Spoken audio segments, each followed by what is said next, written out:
이 마음가짐을 카운셀러 하시는 분을 가지고서 환자들한테 교감하면 좋다라는 그런 의미로 10가지 마음가짐을 제가 한번 해보고 있어요.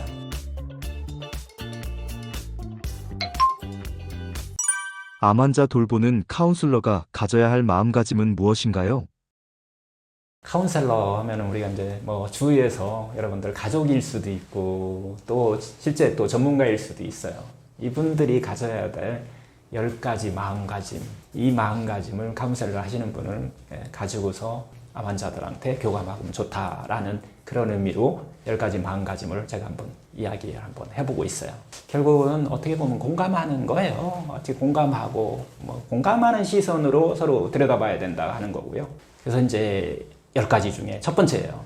카운셀러의 마음가짐. 첫 번째는 실제적으로 암 환자 이렇게 우리가 보다 보면 약하고 좀 상당히 섬세해요. 강한 것 같은데 속으로는 정말 약하고 섬세하다는 이 사실을 이해해야 돼요. 상냥하고 부드럽게 상담이 이루어지도록 해야 된다는 것이 이게 첫 번째 마음가짐이에요. 두 번째는요. 환자한테 자꾸 나쁜 것 막 하지 말 것, 이런 부정적인 행동에 눈을 돌리지 하지 말게 해야 돼요. 좋은 것, 하고 싶은 것에 이미 막 환자가 다 갖고 있어요. 이런 거에 좀 초점을 맞출 수 있도록 좋은 점과 긍정적인 행동에 마음을 계속 둘 수 있도록 유도해 줘야 됩니다. 상당히 많은 카운셀러들이 지식적으로 접근하면서 이거 하면 안 돼, 저거 하면 안 돼, 막 이런 식으로만 접근하게 되는데 안 된다고 아무리 해도 쉽게 바뀔 수가 없어요. 그래서 바뀌는 것은 반드시 내가 더 좋은 것, 나한테 좋은 것, 나한테 행복한 것 이쪽에 좀 더 초점이 될 수 있도록 카운셀링을 해야 된다라고 하는 거고요. 세 번째는 모든 치유는요. 항상 환자의 기운을 복돋는 방향이어야 한다는 거예요. 항암이나 방사선이나 수술 같은 것이 기운을 빼고 있지만 마음만은 기운을 복돋아주는 이런 방향이어야 한다는 거고요. 네 번째는 카운셀링은 이게 교육적 요소를 좀 포함하고 있어요. 그래서 본질적으로 진짜 건강으로 가는 방법을 가르쳐 줘야 돼요. 마음과 정신으로 이렇게 이루어져 있잖아요. 그래서 신체적인 건강뿐만 아니라 마음을 뛰어넘어 영적인 문제까지도 건강하게 사는 방법을 가르쳐 주는 방법을 알고 있어야 돼요. 이 카운셀러의 덕목입니다, 이것은. 다섯 번째는 이게 환자들이 쉽게 빠지기 쉬운데요. 결국은 또 고정관념을 갖고 있기 때문에 환자들의 고정관념, 암은 치유가 잘 안 되는 거, 암은 죽음, 이런 고정관념을 갖고 있기 때문에 나타나는 현상이죠. 두려움이라든가 절망감이라든가 불안, 분노 같은 이런 부정적인 생각에서 오는 이 감정적인 어떤 스트레스를 효과적으로 해소할 수 있도록 도와줘야 돼요. 이게 다섯 번째 덕목입니다. 카운셀러의 어떻게 보면 마음가짐 여섯 번째는 환자 스스로예요. 자기 자신이 좀 상냥하게 사는 방법을 가르쳐 줘야 돼요. 상냥하게 사는 것은 게으름을 피우는 것이 아니에요. 강함입니다. 이 방법을 통해서 자기 스스로 알아차림을 통해서 릴렉스하게 살 수 있는 방법을 가르쳐 줘야 된다는 거고요.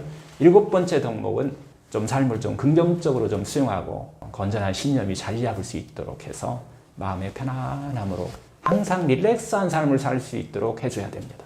여덟 번째 덕목은 이거 상당히 좀 중요한 덕목인데요. 가족과의 건전한 소통법을 이거 조언할 수 있어야 돼요. 또 가족뿐만 아니라 주변의 어떤 서포터, 조력자라고 우리가 얘기하는 어떤 방법으로 대화를 나누고 어떻게 도움을 받아야 하는지에 대한 조언을 해줄 수 있어야 된다는 거예요. 상당히 많은 스트레스가 가족으로부터 이루어지기 때문에 이 가족과의 소통을 통해서 그런 것들을 해결하는 방법을 가르쳐 줄 수 있어야 된다는 얘기고요. 아홉 번째는 제일 또 이것도 중요한 것 중에 하나인데요. 환자 자신이 왜 암에 걸렸는지 이거 알아야 이제 시작되는데 암의 어떤 근본원이라고 할까요? 자신의 어떤 라이프 스타일의 문제 때문인지 환자 스스로 알아차림하는 데 도움을 줘야 됩니다. 그래서 환자 스스로 알게끔 해줘야 되는 거죠. 열 번째는 환자 한 사람 한 사람의 어떤 환자마다 다 다르니까 어떤 철학적, 종교적, 정신적인 면을 같이 고려해 줘야 돼요.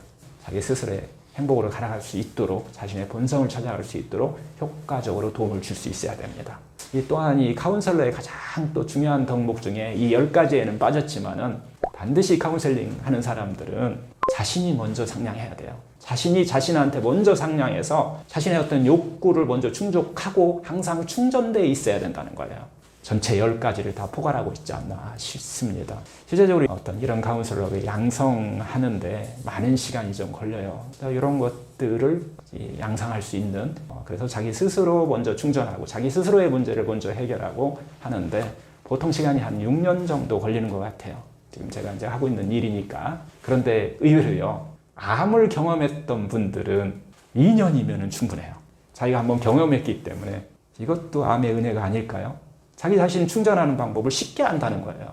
카운셀러의 10가지 마음가짐에 대해서 말씀드렸습니다. 암이 우리에게 전하는 중요한 메시지가 있을까요? 암은 그냥 심플합니다. 암이라는 병은 그렇게 살지 마요. 삶을 바꾸라는 신호입니다. 자신의 원래 길로 다시 되돌아가라 라고 하는 신호. 결국 행복하게 살라는 이 메시지 역할을 하고 있다는 거예요. 자기 자신한테 좀 더 상냥하게 살라는 이 신호예요, 신호. 이제 실제 임상에서 보면 치유된 사람들이에요. 많은 치유된 사람들이 암은 은혜다라고 이렇게 말하는 분들이 상당히 많이 있어요. 병에 걸려서 얻은 것이 있다라는 얘기예요. 그래서 그 병에 은혜가 있었다라고 하는 것을 체험했다라고 이렇게 표현하시는 분들이 많은데요. 병은 신체적으로 봤을 때는 재앙인 것이 뭐 확실하죠. 하지만 정신적인 면에서 보면은 우리들에게 은혜를 가져다 준다는 거예요. 어떻게 했을 때 삶의 바꾸라는 신호를 제대로 받아들인 거예요. 이렇게 되면은 암은 하나의 은혜가 된 거예요. 보통 이제 암이 치유된 후에야 암은 은혜라고 이렇게 말하는 분들이 많은데요. 암이 치유된 분들이 암의 은혜로 가장 많이 드는 이야기들이 있어요. 한 4가지 정도가 있는데요. 이 첫 번째가 암의 은혜로 주변으로부터 애정이나 배려를 느꼈다라고 이렇게 표현하신 분들이 많아요. 병으로 인해서 가족이나 친구, 어떤 주변 사람들로부터 애정이나 배려를 느꼈다. 이렇게 느꼈다면 그건 당연히 큰 병의 은혜잖아요. 어떻게 보면 냉정하게 우리가 한번 생각해 보면요, 금방 막 태어났어요. 그런 아이가 주위로부터 애정과 어떤 케어를 갖다가 받지 못한다고 보면 그 아이 결국 죽는 거예요. 이건 주제의 사실이잖아요. 그런데 우리들한테도 마찬가지라는 거예요. 우리들은요, 단지요, 커다란 아기일 뿐이에요. 필요한 사랑을 받지 못한다면 우리들은 말라서 썩어 문드러지는 그런 존재라는 거죠. 이게 이제 가장 많이 암의 은혜로서 얘기하는 거고요. 또 이제 암에 걸림으로써 은혜. 두 번째는 이것도 마찬가지로 이제 세계적으로 다 이게 공통이에요. 우리나라만 아니에요. 세계적으로 공통인데, 두 번째는 노라고 할 수 있게 되었다는 얘기를 하세요. 어떤 시린이나 어떤 입장에서 해방되었다고 이렇게 말씀하시는 분 있는데, 이것도 암의 은혜가 되는 거죠. 병에 걸림으로 인해서 노라고 할 수 있게 되었다. 어떻게? 평상시에는 죄책감을 좀 가지고 노라고 했었던 거예요. 그것을 죄책감 없이 노라고 말할 수 있다라고 이렇게 이야기하시는 분들이 두 번째로 많이 있었어요. 병의 은혜라고 말씀하시는 세 번째는 많이 드는 것은 인생에서 우선순위를 재확인할 수 있었다라고 이렇게 표현을 해주시는 분 많이 계신데요. 삶의 목적이 무엇인지 확인할 수 있는 이런 시간을 가지고 있었다. 삶에서 무엇이 정말 중요한지, 또 행복이 무엇인지 이런 거에 대해서 알게 되었다라고 이렇게 이야기하시는 분이 세 번째였어요. 네 번째 마지막으로는 자기 자신의 시간을 가질 수 있었다라고 하는 것이 네 번째 많이 언급됐어요. 자기 자신을 어떤 되돌아볼 시간도 갖고 자기 자신을 충전할 수 있는 이런 시간을 가질 수 있었다. 자신이 정말 좋아하는 일에 몰두할 시간을 좀 가졌다라고 하는 거예요. 이런 것들이 여러 가지 이제 뭐 알아차림이라든가 어떤 영적인 탐구라든가 자신한테 있어서 이 바람직한 어떤 휴식의 시간을 가질 수 있는 것들, 이런 것들을 내가 알았다라고 하는 것을 암의 은혜로 들고 있어요. 결국 이 암이 우리에게 전하는 메시지, 이건 하루하루요, 삶의 목적, 삶의 의미, 어떤 행복을 느끼면서 살라고 하는 메시지라고 하는 거예요.